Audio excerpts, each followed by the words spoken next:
Army chief general Syed Asim Munir चयो आहे त पाकिस्तान में दहशतगर्दीअ में जेका जाइ नाहे ॻाल्हियूं थियूं त पाकिस्तान ऐं अबूरी अफ़गान हुकूमत में थींदियूं कंहिं बि टोले या जथे सां का बि ॻाल्हि ॿोल न थींदी। इस्लाम अमन ऐं सलामती जो दीन आहे। दीन खे दहशतगर्द जे चाढ़ींदड़नि खे जवाब ॾियणो पवंदो। दहशतगर्दनि वटि रियासत आॾो गोॾा खोलण खां सवाइ को बि रस्तो नाहे। अमन खे नुक़सान पहुचाईंदड़ पाकिस्तानी न आहिनि।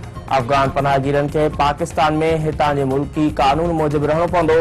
हू ऐं संदसि बहादुर फ़ौज रत जे आख़िरी फोड़े ताईं विढ़ंदी। दुनिया जी का बि ताक़त पाकिस्तान खे नुक़सान नथी पहुचाए सघे।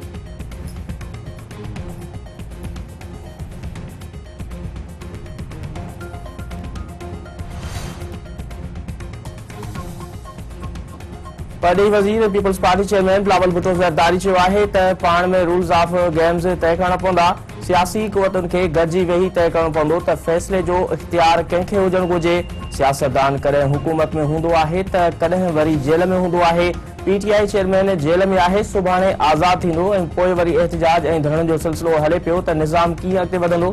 लॻे थो त वॾनि इहो फ़ैसिलो करे छॾियो आहे त जीअं हिननि 30 साल सियासत भोगी आहे तीअं ई हू ऐं मरियम नवाज़ भी सियासत कनि।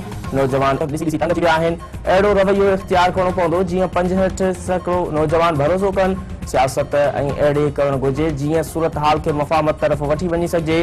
हू पंहिंजी हुकूमत जे 16 महीननि में इदारनि खे पंहिंजे दायरे अंदरि कमु करण लाइ क़ाइल करण में कामयाब न थी सघिया आहिनि। मिसागी जमहूरियत में सियासी पार्टियुनि इदारनि खे शामिल थियणो पवंदो। बलूचिस्तान के ज़िले कैच में धमाके सबब यूसी चेयरमैन समेत 7 ॼणा मारिजी विया।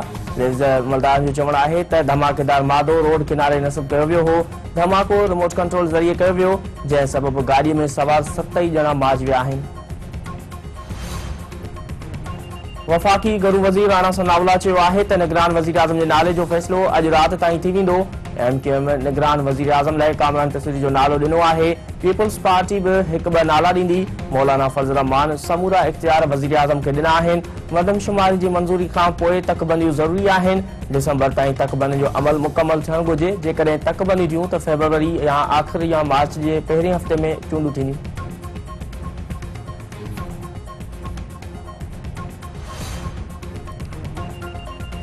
मेजर तुफैल मोहम्मद शहीद जो 65 शहादत जो ॾिहाड़ो पाक फ़ौज chairman joint chief of staff committee ऐं सर्विस चीफ साहब तरफ़ां शहीद खे ख़राज अक़ीदत पेश। मेजर तुफैल मोहम्मद शहीद निशान हैदर जो एज़ाज़ माणींदड़ ॿियो शहीद आहे।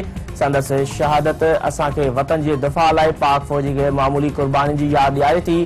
क़ौम खे पंहिंजे शहीदनि ते फ़ख़्रु आहे। ISPR जो बयानु। सराड़ी वेझो गज़ारा एक्सप्रेस सां हादसे सबब फौत थियल 30 मुसाफ़िरनि जा लाश वारसनि हवाले। हादसे में फौत थियल औरतुनि ऐं ॿारनि समेत 14 ॼणा टंडे आदम में मिटीअ मां हवाले। हिकु औरत जी हैदराबाद में तदफ़ीन। अप ऐं डाउन ट्रैक बहाल, ट्रेनुनि जी रवानगी जारी। वाक़े जी शुरूआती जांच रिपोर्ट में चयो वियो आहे त हादसे जो सबब ट्रेन इंजन ऐं पटड़ीअ जी ख़राबी आहिनि। सिविल ऐं मैकेनिकल शोबे हादसे जी ज़िमेवारी क़बूल करण खां इनकार कयो आहे।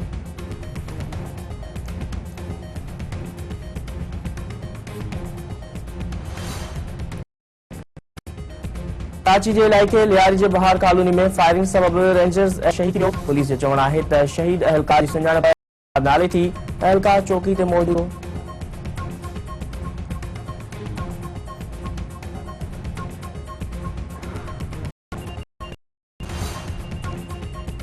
PCB अॻूणे कप्तान इंज़मामुल हक़ खे नओं चीफ सिलेक्टर मुक़ररु करे छॾियो। इंज़मामुल हक़ अफ़गानिस्तान ख़िलाफ़ T20 सीरीज़ लाइ टीम जी सिलेक्शन कंदो।